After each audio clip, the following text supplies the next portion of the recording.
The scorching Arizona sun mercilessly baked the asphalt on the streets of Phoenix as Samantha Reed checked her reflection in the rearview mirror one last time. Her red lipstick perfectly accentuated her lips, her dark hair was neatly styled, and her black dress fit flawlessly. To her clients, she was Scarlet, mysterious, unapproachable, expensive. To herself, she was just Sam, a 28-year-old woman doing what she had to do to survive. The Radisson Hotel towered above the glass towers of the business district, its facade reflecting the desert sunset. Samantha parked her Honda Civic, a modest car that didn't attract attention, and headed for the elevator. Her phone vibrated in her purse, a message from Tommy saying he was running late for basketball practice. Her younger brother had no idea how she was paying for his private school tuition and putting a roof over their heads. Room 1247 was no different from hundreds of others. Standard furniture, air conditioning running at full blast to cope with the heat. Roger Collins was already waiting for her, standing by the panoramic window and looking out at the city below. The 45-year-old man with graying dark hair and an expensive suit looked exactly how a successful businessman should look, confident and respectable. "Scarlett," he said, turning to her. There was the familiar mixture of desire and guilt in his voice that Samantha had learned to recognize in her married clients. "I thought you weren't coming." "I always come when I promise," she replied, smiling softly. It was a professional smile, honed by years of practice. "How's work?" Roger relaxed. He liked that she was interested in his life, creating the illusion of closeness. "We're opening a new car dealership in the north of the city. It's the third one this year. Business is good." He walked over to the minibar. "Wine?" "Not today," Samantha replied quickly. For the past 2 weeks, the smell of alcohol had made her nauseous. Not just alcohol, though. Morning sickness, a late period, a strange sensitivity to smells. All the signs pointed to something she didn't even want to think about. Roger didn't insist. He never insisted. That was one of his virtues as a client. Unlike some others, he treated her with respect. Never crossed the line, was always punctual and generous. Over the 2 years of their regular meetings, he had become almost a friend, if such a concept could be applied to their relationship. "Tell me about your day," he asked, sitting down on the edge of the bed. "What did you do?" Samantha sat down next to him, maintaining a professional distance. "I went to the gym in the morning, then met a friend for lunch." The lie rolled off her tongue easily. In reality, she had spent the morning bent over the toilet, then sat for 2 hours in her gynecologist's office, trying to work up the courage to make an appointment. "And your wife? How is she?" A shadow crossed Roger's face. "Mary is going through a difficult time, after what happened last year." He didn't finish the sentence. Samantha knew about his wife's miscarriage. Roger had told her about it one particularly difficult evening when he needed comfort more than physical intimacy. "I'm sorry," she said sincerely, and she really meant it. Over the years, she had learned to separate her personal feelings from her professional duties, but sometimes her humanity showed through. Roger nodded, then abruptly changed the subject. "Let's not talk about that. We only have an hour." An hour was the standard length of their meetings. Samantha nodded and began to unbutton her dress, but suddenly felt dizzy. She stopped and pressed her hand to her stomach. "Are you okay?" Roger asked, concerned. "Yes, just give me a minute." She went into the bathroom, splashed cold water on her face, and looked at herself in the mirror. She was pale, her eyes feverish. The symptoms were getting worse every day. When she returned to the room, Roger was already undressing. His body was in good shape for a man his age, the result of regular workouts at an expensive gym. His wedding ring lay on the bedside table, as it always did when they were together. The next hour passed as usual. Roger was a gentle and attentive lover, which made her work more bearable. Many of her clients were rude or selfish, but not him. After they were intimate, he always held her as if she were his real girlfriend, not a prostitute. "I think about you," he whispered in her hair. "Between our meetings. I know I shouldn't, but I can't stop." Samantha said nothing. Such confessions were part of the game, but they always made her feel uncomfortable. She had learned not to take them to heart. After their shower, they got dressed in silence. Roger, as always, left an envelope with money on the dresser, $500 in cash. It was good pay for Phoenix, where competition was fierce. "See you in a week?" he asked at the door. "Same as always," Samantha nodded. "Take care, Roger." He left first, as always. Samantha waited 10 minutes, then left the hotel too. In the parking lot, she got into her car and took out her phone. 3 missed calls from Tommy. She dialed his number. "Sam, where are you?" Her brother's voice sounded agitated. "Practice ended an hour ago." "Sorry, baby. I was busy at work. I'm on my way home." "What kind of job do you have anyway?" Tommy asked with teenage bluntness. "You never say anything specific." "I'm a marketing consultant. Boring office work." Lie number 1,000,000. "Have you eaten?" "I ordered pizza. Don't worry." "Okay. I'll be home soon." Samantha hung up and sat in her car for a while, watching the city prepare for the night. Neon signs began to glow brighter in the twilight, and office buildings lit up one by one. Somewhere out there, in one of the upscale neighborhoods, Roger was returning to his wife, who knew nothing of his double life. And she was driving home to her brother, who knew nothing of her double life. Their house was in a middle-class neighborhood, a small 2-story cottage with a small garden that Samantha never had time to tidy up. She had bought it 3 years ago when her job started bringing in a steady income. Before that, they had rented an apartment in a less safe neighborhood. Tommy met her in the living room, sprawled on the sofa with his textbooks. Tall for his 16 years, with blonde hair and serious gray eyes, he looked a lot like their father. Sometimes the resemblance caused Samantha almost physical pain. "How's school?" she asked, sitting down next to him. "Fine. Mr. Johnson says I have a good chance of getting a sports scholarship to the state university." Tommy looked excited. "If I keep up my grades." "That's wonderful, honey." Samantha hugged him. "Dad and Mom would be proud." Their parents had died in a car accident 4 years ago. A drunk driver ran a red light. Samantha had just graduated from college and was working as a manager at a small advertising firm. After the funeral, it turned out that her parents had left more debts than assets. The insurance only covered part of the expenses. That was when Samantha first thought about working as an escort. A college friend told her about an agency that catered to wealthy clients. "It's not what you think," she assured her. "Intelligent men who pay for company. Sometimes more, but only if you want to." The first few months were hell. Samantha cried after every meeting, feeling dirty and empty. But the money allowed her to support Tommy, pay for his private school, and buy decent clothes. Gradually, she learned to shut off her emotions, to create a barrier between Samantha and Scarlett. "Sam, are you okay?" Tommy's voice brought her back to reality. "You look pale." "Just tired. Had a hard day." She got up from the couch. "I'm going upstairs. Don't stay up late doing homework." "Okay, good night." In her bedroom, Samantha took an envelope with money out of her purse and put it in a safe hidden behind a painting. There was already a decent amount there. She had been saving for Tommy's college education, a little more, and she would be able to get out of the business and find a normal job. She sat down on the bed and took the pregnancy test she had bought that morning out of her bedside table. 2 lines. Positive. Samantha stared at the plastic strip, hoping that the result would somehow change. But the lines remained, mercilessly confirming her worst fears. Pregnant. By a client. By a married man who didn't even know her real name. Samantha lay down on the bed, still fully clothed, and closed her eyes. Tomorrow she would have to make decisions. Tomorrow she would have to think about what to do next. But today she allowed herself to just lie there and imagine what her life could have been if everything had been different.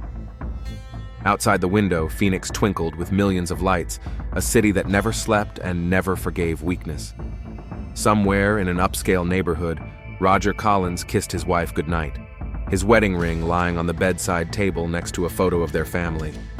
Somewhere else, his wife Mary was probably taking a sleeping pill to forget about their lost child.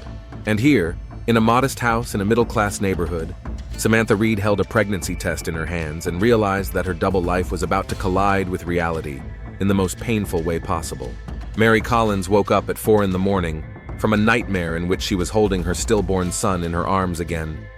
The damp sheets clung to her body, Her heart was beating so hard that it felt like her chest was about to burst. Roger was sleeping peacefully beside her, his breathing steady and calm. She envied his ability to switch off from his problems and sink into a carefree sleep.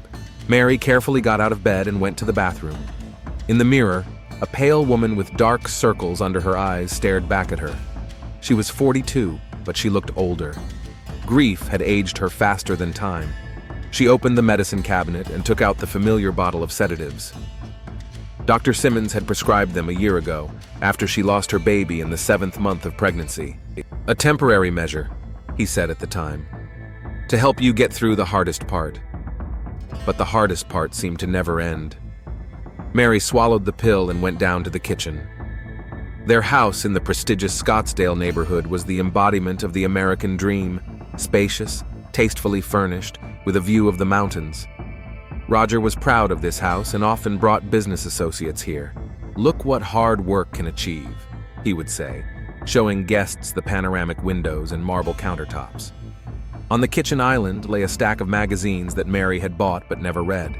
House and Garden, Best Homes and Gardens, Southern Living, all about how to create the perfect family life. The irony was that they no longer had a family.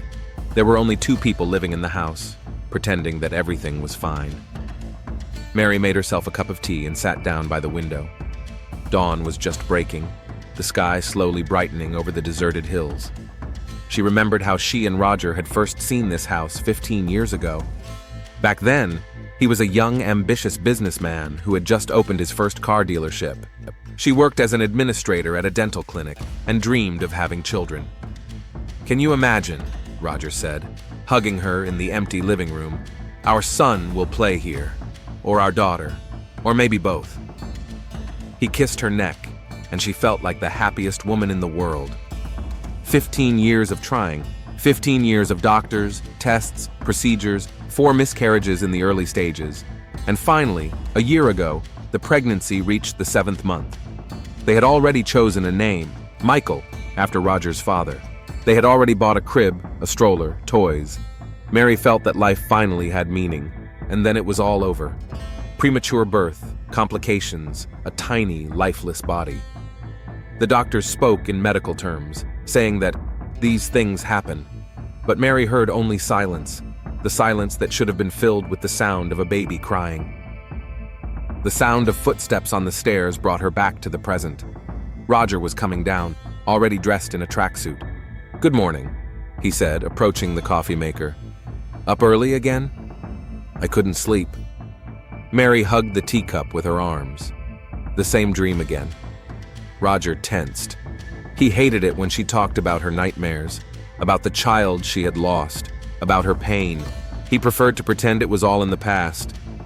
"Maybe you should increase the dose of your medication," he suggested, without turning to her. "Or see a different doctor." "Medication won't help, Roger. It's not a chemical imbalance. It's grief." "Mary, we've already discussed this."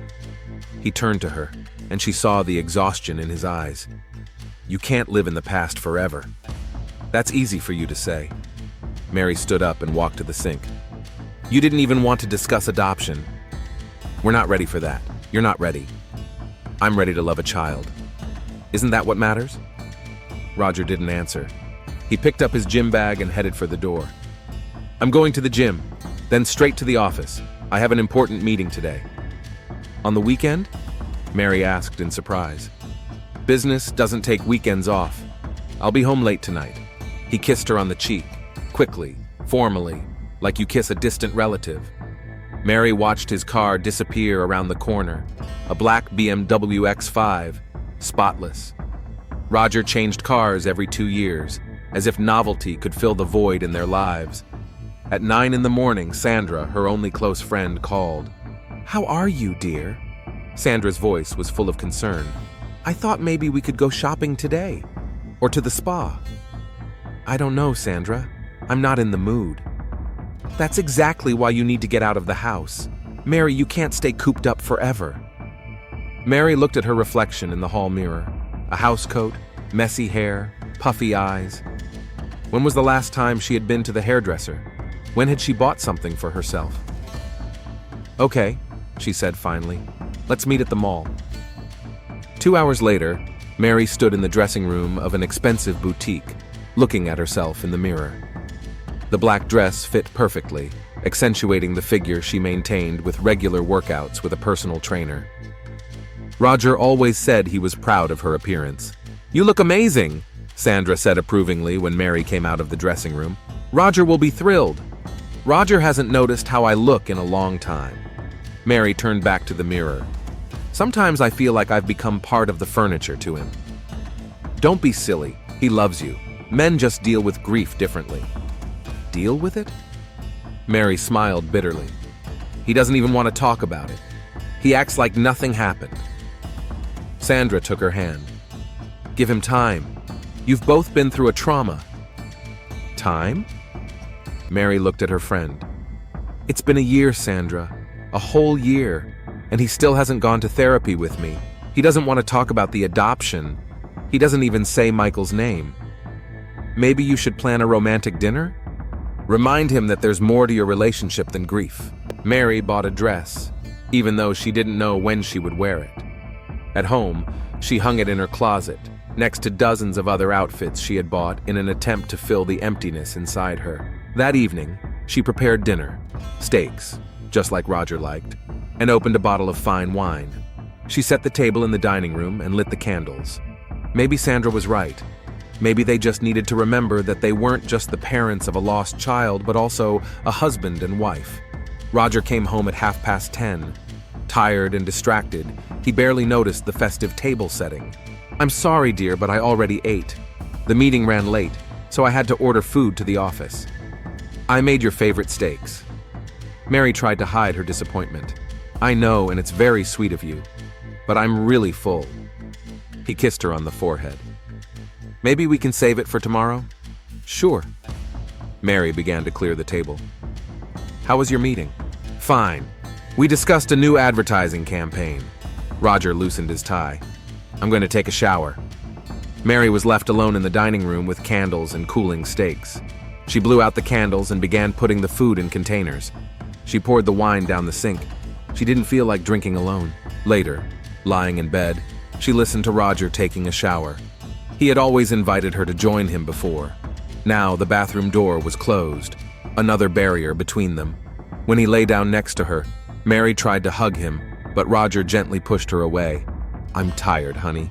We have to get up early tomorrow." "Roger, we haven't been close for 2 months." Mary's voice trembled. "I miss you." "I know. I miss you too. We just need time." "How much time?" she whispered, but he had already turned to face the wall. Mary lay in the dark, listening to his breathing. She used to fall asleep to the sound of his heartbeat, pressed against his chest. Now there was a space between them that seemed insurmountable. The next day, Roger left early, as usual. Mary ate breakfast alone, reading the news on her tablet. An article about the rise in divorce after the loss of a child caught her attention. The statistics were grim. More than half of couples broke up within 2 years of such a tragedy. "We won't become a statistic," she said aloud to the empty kitchen. "I won't let that happen." But deep down, she felt that something fundamental had changed in their relationship. Roger was becoming increasingly distant, often staying late at work and avoiding serious conversations. Sometimes Mary caught him staring absently at his phone and smiling at something. She never checked his phone or asked unnecessary questions. Trust was the foundation of their marriage. But now, little doubts were beginning to sprout in her mind like weeds. That evening, when Roger came home late again, Mary decided to ask him directly. "Roger, is everything okay? Are we okay as a couple?" He froze in the doorway, holding his jacket in his hands. "What do you mean?" "I mean, we've become strangers. You avoid me. We don't talk. We don't—" She didn't finish her sentence. "Mary, we're both going through a difficult time. It's normal." "Normal? Is it normal that my husband can't even hug me? Is it normal that we live like roommates?" "Don't be dramatic. I'm working longer hours because I want to provide for us. I want us to have a future." "What future, Roger? We can't even talk about children." "Because it hurts," he exploded. "Every time you bring it up, I see the accusation in your eyes, as if it's my fault. I never blamed you." "Not with words, but I feel it. I see it in the way you look at me." Roger sat down on the edge of the bed, his head bowed. "I lost a son too, Mary.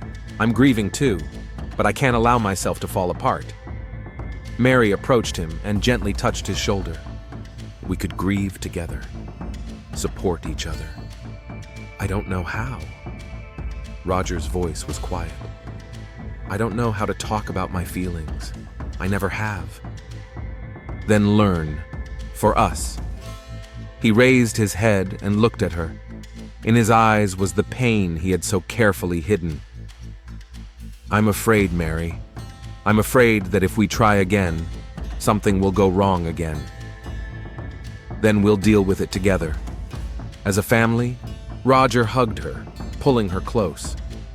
For the first time in months, Mary felt that they were connected again. But even in his arms, she sensed that he was keeping something secret, that there was still a wall between them. That night, they were close for the first time in a long time. But even in his closeness, Mary felt that Roger was somewhere far away, that his thoughts were preoccupied with something else. In the morning, she woke up alone. Roger had already left for work, leaving a note. "I'll be late. Important meeting." Mary stared at the note and felt anxiety rising in her chest again. Something was wrong. Something was changing in their relationship, and she couldn't figure out what it was. Samantha sat in Dr. Martha Young's office, staring at the ultrasound image. The small white dot on the dark background was her baby, 7 weeks, the time when decisions had to be made. "All the indicators are normal," said Dr. Yang, a woman in her 50s with kind eyes. "You have time to think, but if you decide to terminate the pregnancy, it's best not to delay." "How much time?" Samantha asked. "In Arizona, the legal limit is 20 weeks, but I recommend making a decision in the next few weeks." Samantha clutched the photo in her hand. "What if I decide to keep it?" "Then you'll need to register, start taking vitamins, and make some lifestyle changes." The doctor paused. "Does the father know?" "Number, and I'm not sure if I should tell him." "That's your choice. But think about it. He has a right to know." Leaving the clinic, Samantha got into her car and took out her phone. Roger had sent her a message. "Can we meet tonight? Same place." She stared at the screen for a long time, then typed a reply. "We need to talk. Seriously." The reply came a minute later. "Did something happen?" "See you at 7, number 1247. At home, Tommy was doing his homework at the kitchen table. When he saw his sister, he looked up. "Sam, you look strange. What's wrong?" "Nothing much, just tired." She opened the refrigerator, but the smell of cooked food made her feel nauseous. "I'm not going to eat dinner. I have to meet a client." "Working late again? What kind of clients do you have?" "Tommy, please, not now." Samantha's voice was sharper than usual. Her brother looked at her intently. "Sam, I'm not a kid. I can see you've been nervous for several days. What's going on?" "Nothing I can't handle." She patted him on the head. "Just work problems." At 7 o'clock in the evening, Samantha stood at the door of room 1247. Roger opened it almost immediately. He looked worried, not as confident as usual. "Scarlett, what's wrong?" "Your message." He didn't finish his sentence. "Sit down, Roger. We really need to talk." He sat down on the edge of the bed, and she remained standing by the window. There was a distance between them that seemed enormous. "I'm pregnant," she said bluntly. Roger turned pale. "What? You heard me. 7 weeks. But you always said you were taking them." He stumbled, unable to finish his thought. "Birth control isn't 100% effective, you know that." Roger stood up and began pacing the room. "Are you sure? Maybe it's a mistake?" "I took 3 tests. I went to the doctor. There's no mistake." Samantha took an ultrasound photo out of her bag. "This is your child." He took the photo with trembling hands and stared at it for a long time. "My God. I had to tell you. You have a right to know." "The right to know," he repeated mechanically. "What are you going to do?" "I don't know. That's why we're talking." Roger sat down in a chair and buried his head in his hands. "This is impossible. Not now. My wife won't be able to handle this." "Your wife? What about me? What about this child?" "Scarlett, You have to understand my situation. My name is Samantha, she interrupted him. Samantha Reed, and I understand your situation better than you think. He looked up at her in surprise. Samantha? Yes, I'm 28 years old. I have a younger brother whom I'm raising. I work as an escort because it allows me to provide for both of us. Samantha's voice was calm but firm. Now you know more about me than you did in 2 years. Why are you telling me this? Because if I have this baby, he needs to know who his father is. His real father, not some made-up character. Roger stood up and walked over to the window. How much money do you need? What? For the abortion. A good clinic. Recovery. How much? Samantha felt rage rising inside her. You think this is just about money? I think it's the only sensible option. For everyone. For everyone or for you? Samantha, be realistic. What can you offer a child? A mother who is a prostitute and hides her job from her own brother? The slap sounded loud in the silence of the room. Roger stood there, defenseless, with a red mark on his cheek. Don't you dare say that, Samantha whispered. Don't you dare judge my life. I'm sorry, I didn't mean it. He rubbed his cheek. I didn't think. Exactly, you didn't think. For 2 years, you took advantage of me, told me about your problems, and I was just an object to you. That's not true. You mean a lot to me. Enough to acknowledge your child? Roger was silent for a long time. I can't. My wife lost a child a year ago. It would destroy her. What about me? What about our child? I'll provide for you financially. I'll rent an apartment and send you money every month, but I can't be a father. I can't be part of his life. The secret father of the secret child of your secret lover? Samantha picked up her bag. You know what, Roger? I need time to think. Samantha, wait. No, I've listened to you. Now it's my turn to make decisions. She left, leaving him alone in the room with the ultrasound photo in his hands. Meanwhile, Mary Collins sat in her car in the parking lot of the Radisson Hotel, watching the entrance.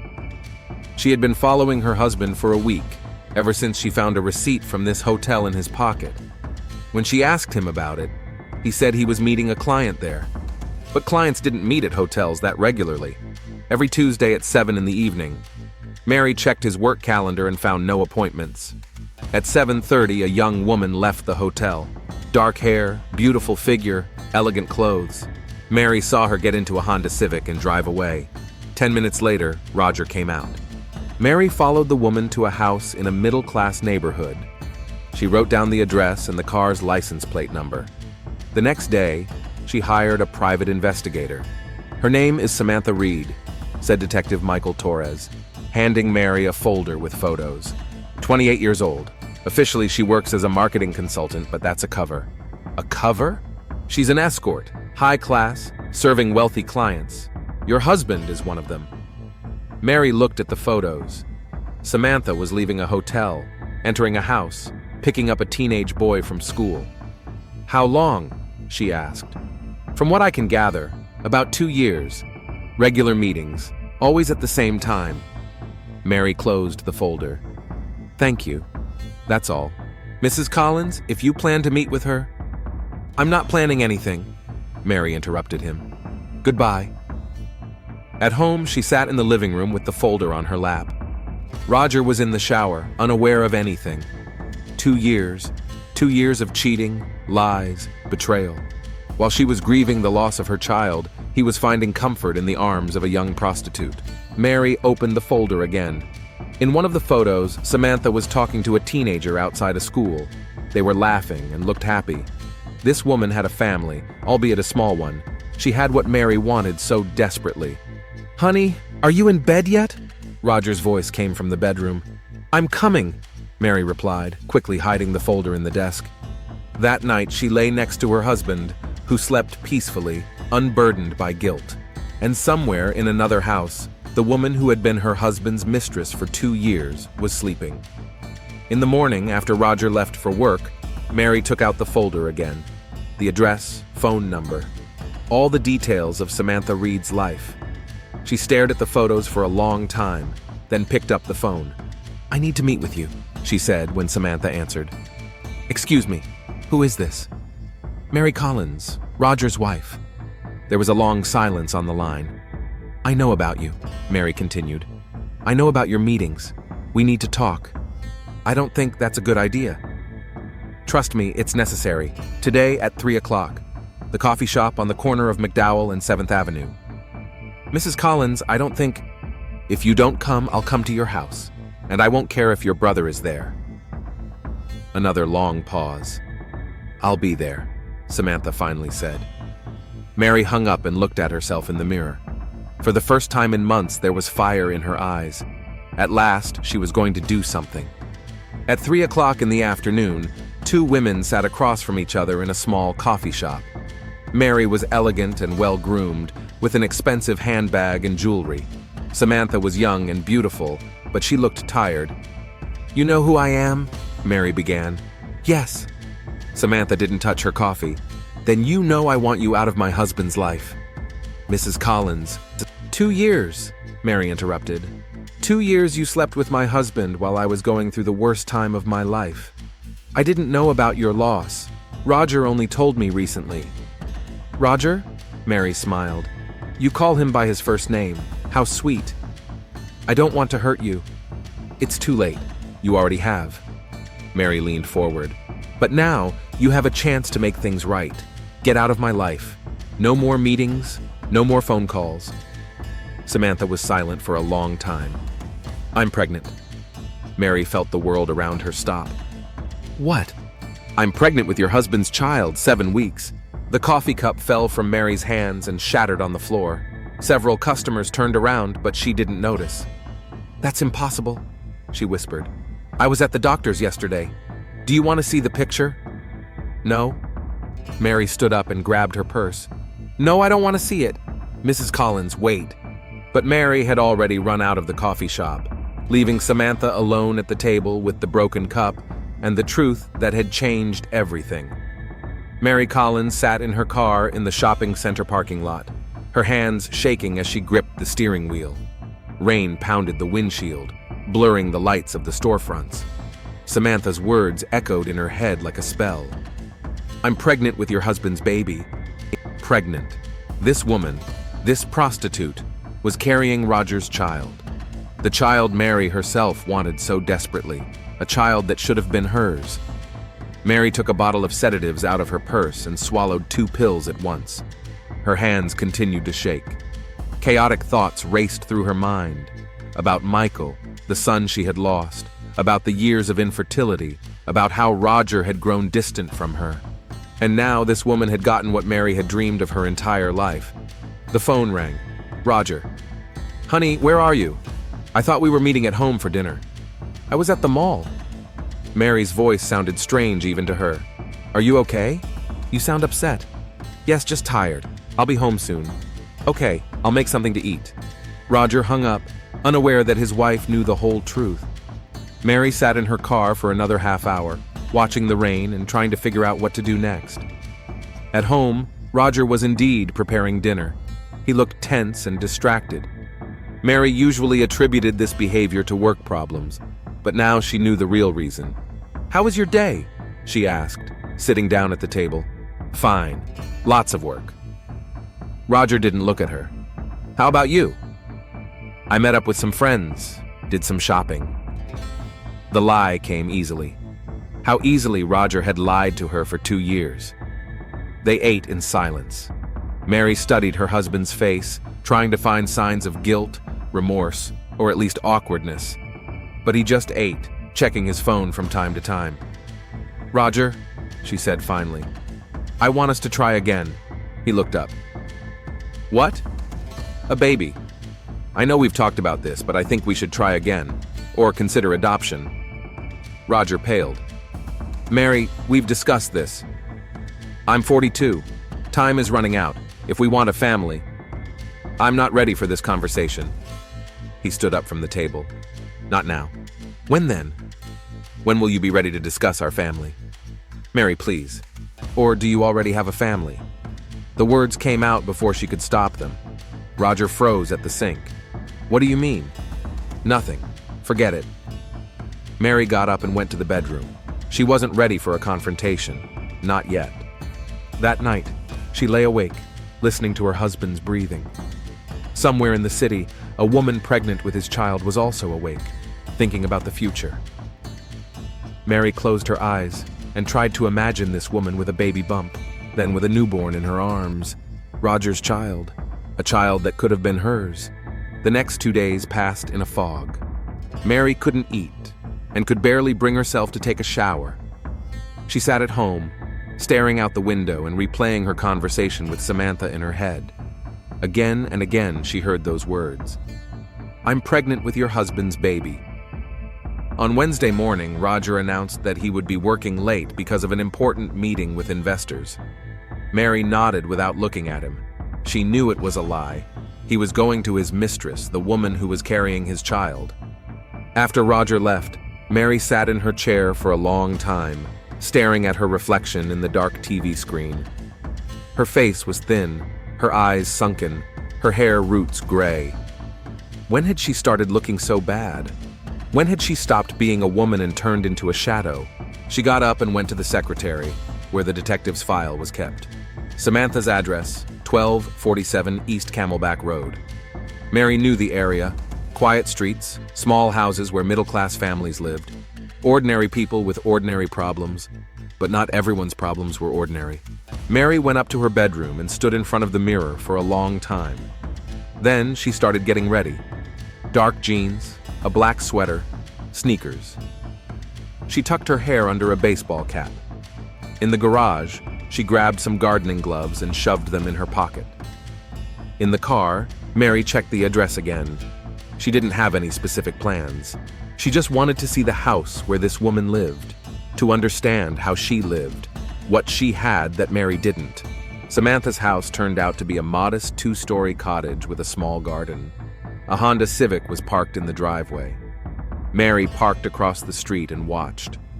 The lights were on in the windows, and she could see silhouettes. Samantha was moving around in the kitchen. Around 8 o'clock in the evening, a teenager with a backpack came out of the house, Samantha's brother. He got on his bike and rode off toward the mall. Mary waited another half hour, making sure Samantha was home alone. Approaching the door, she rang the bell. Her heart was beating so loudly that it seemed to be heard throughout the street. "Who is it?" Samantha's voice came from behind the door. "Mary Collins, we need to finish our conversation." A long pause, then the sound of locks being unlocked. Samantha opened the door, leaving the chain on. She looked tired and was wearing a bathrobe. "Mrs. Collins, I don't think..." "Please, I need to talk to you. It's important." Samantha hesitated, then removed the chain and opened the door completely. "Come in." The house was cozy and clean. There were photos on the mantelpiece of Samantha with a teenager at different ages.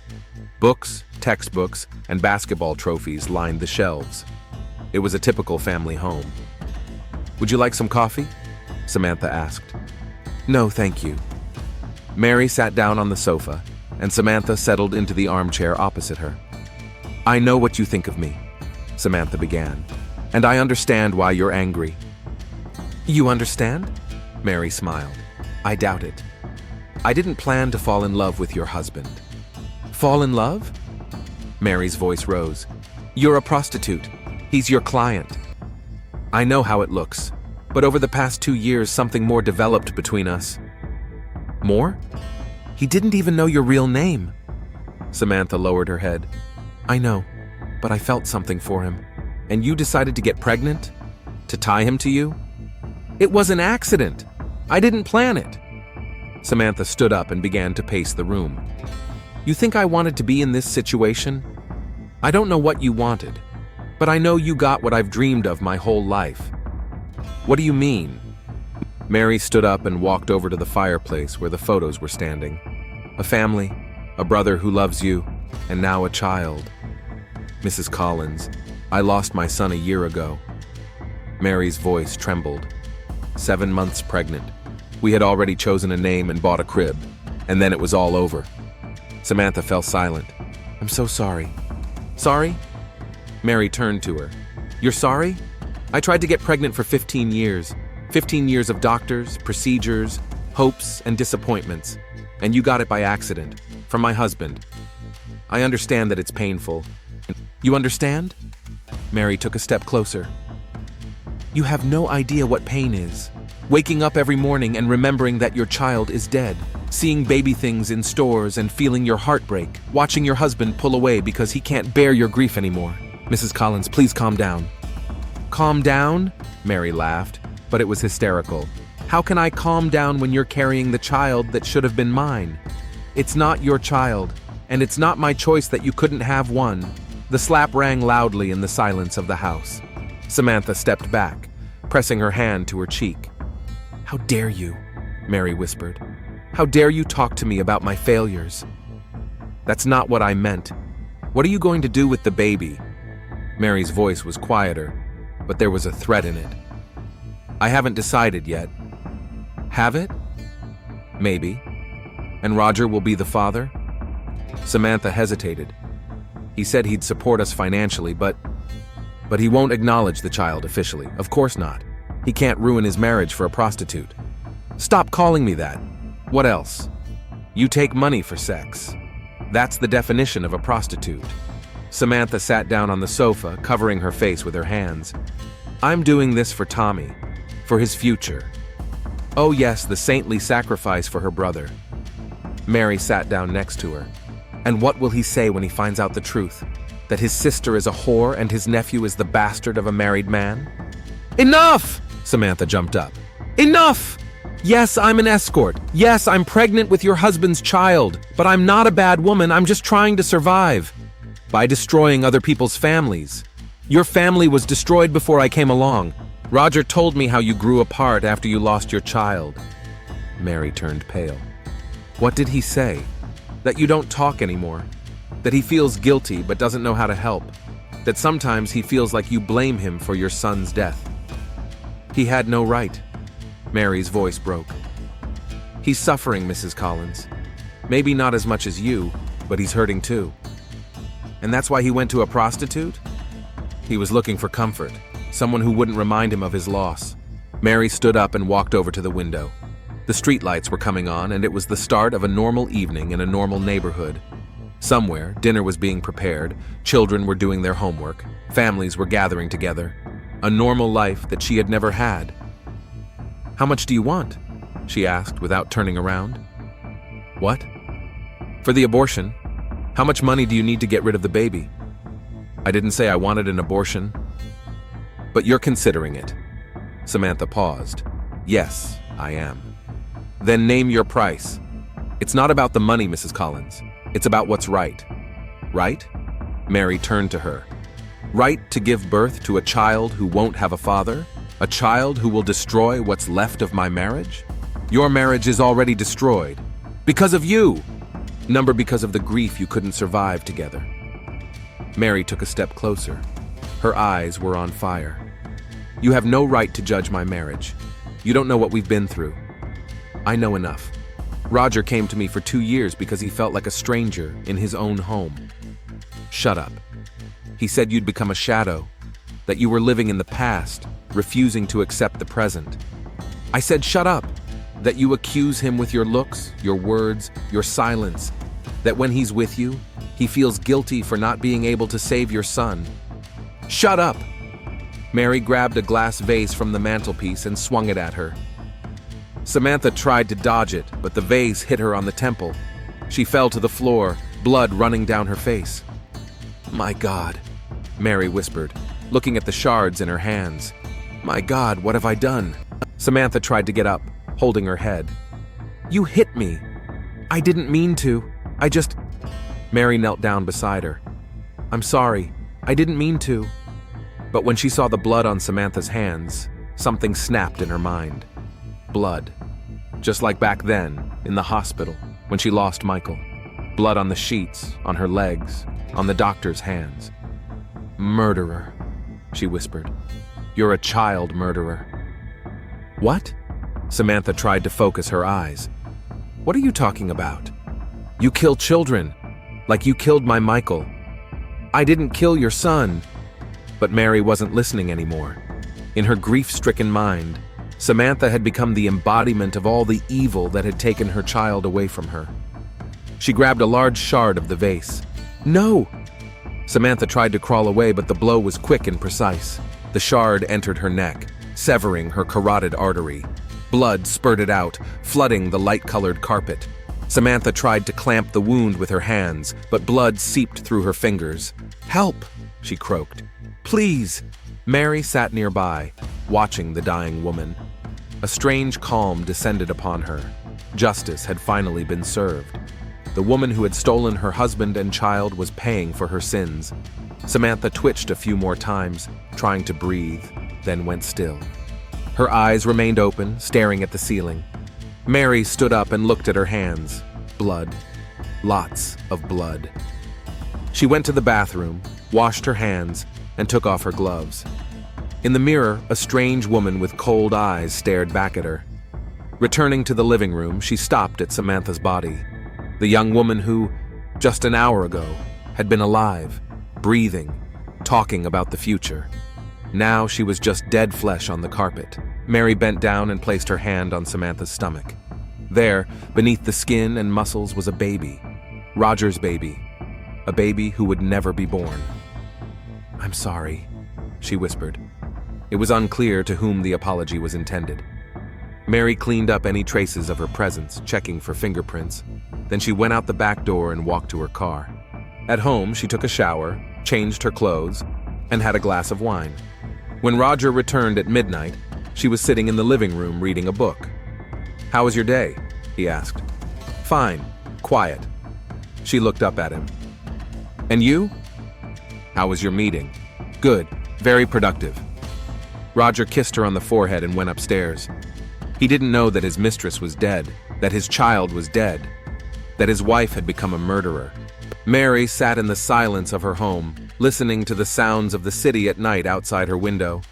Somewhere out there, in a modest house, a teenager was returning home to find his sister's body.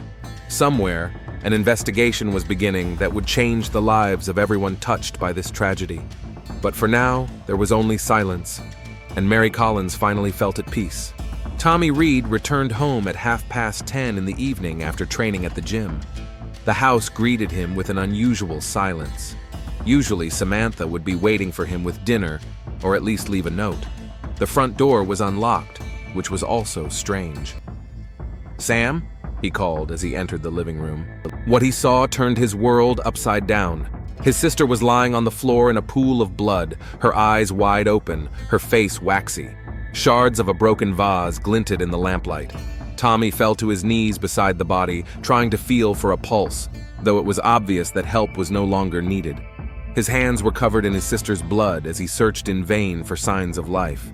"No, no, no," he muttered, reaching for his phone. "Sam, please." The call to 911 seemed to last forever.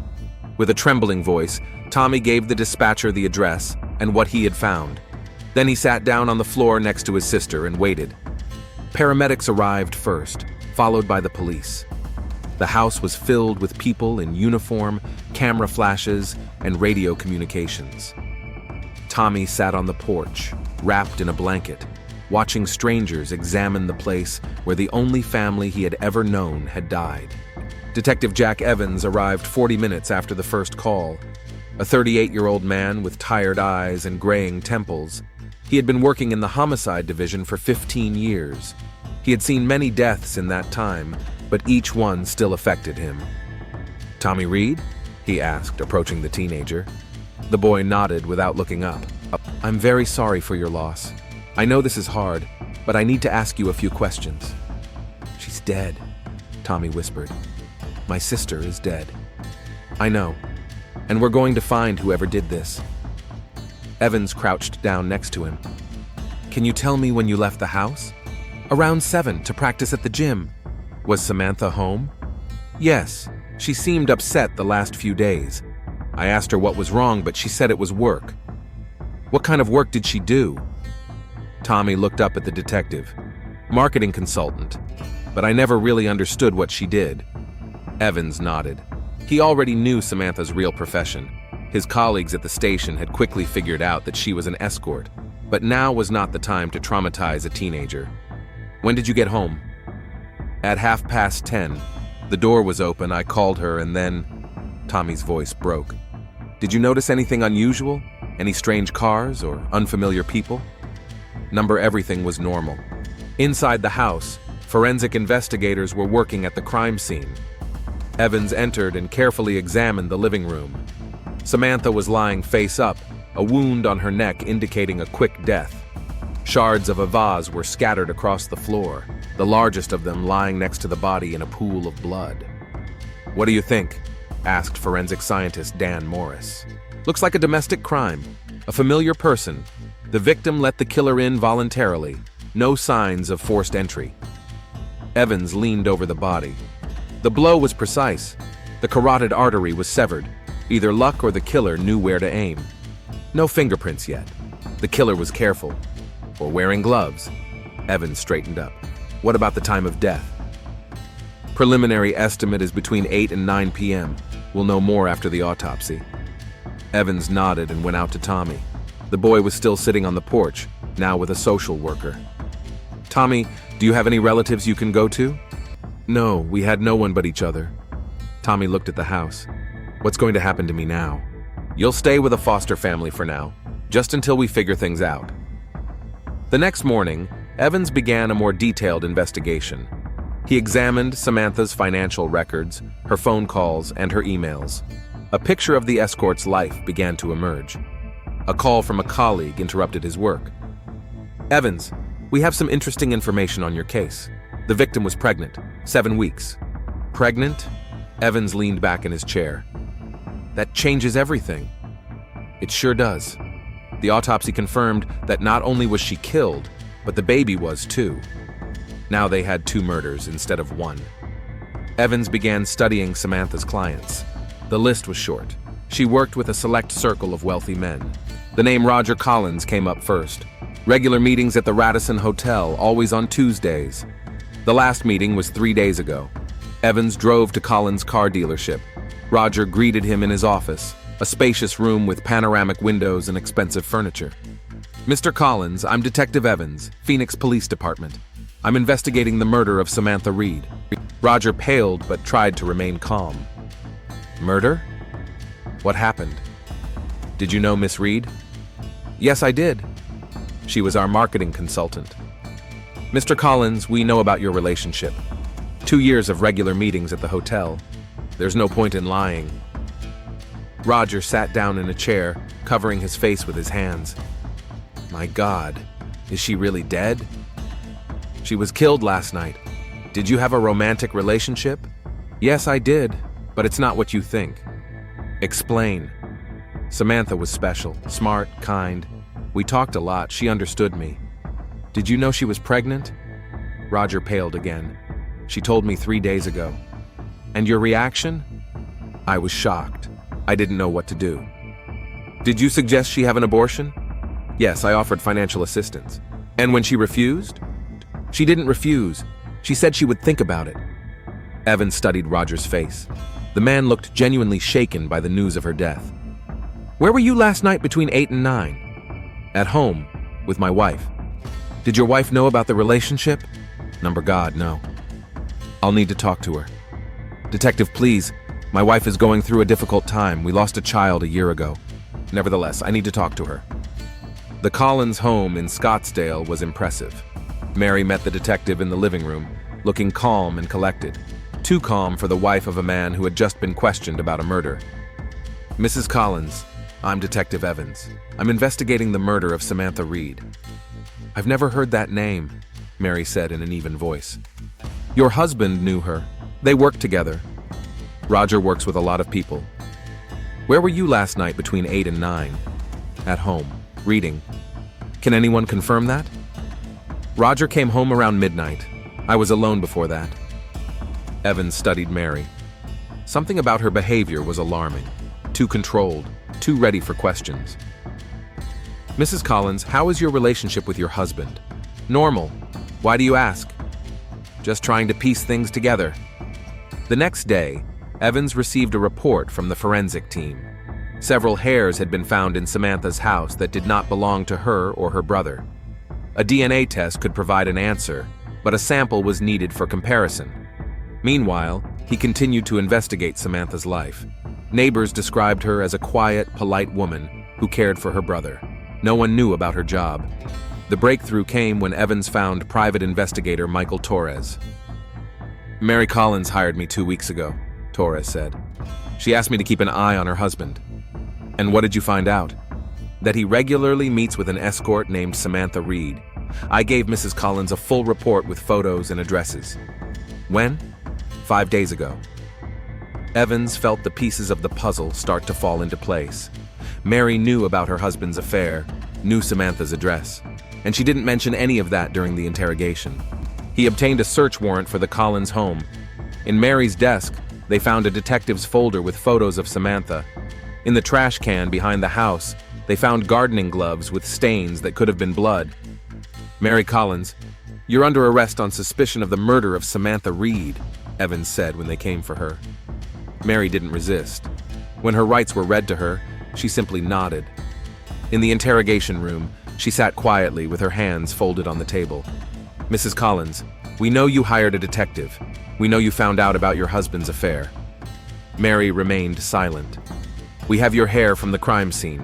DNA will confirm it." Still silence. "We found gloves with the victim's blood on them." Mary finally looked up. "She stole my life." "Explain."